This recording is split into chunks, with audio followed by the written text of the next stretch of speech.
শুনুন, আপনাকে এখন চ্যালেঞ্জ দিলাম, গ্রহণ করুন। সিআইএসএফ সিআরপিএফ ছাড়া আপনারা থাকবেন, আর পুলিশ ছাড়া আমরাও থাকবো। সময় বলুন, জায়গাটা বলে দিন। এত মানুষের ভিড় করব, এত তৃণমূল কংগ্রেস কর্মীর ভিড় করব যে আপনি ভিড়ে পায়ের তলায় চাপে মারা যাবেন। ফিরে যেতে হবে না। অতটা তুললে তো হিম্মত থাকে, চ্যালেঞ্জ গ্রহণ কর, টাইম বল। একটু পিছিয়ে নাও প্রীতম, একটু পিছিয়ে নাও।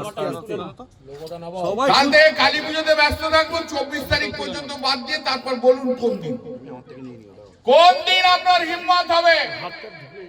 সিআইএসএফ সিআরপিএফ ছাড়া আসবেন এখানে, আর আমরাও থাকবো, কোনো পুলিশ থাকবে না।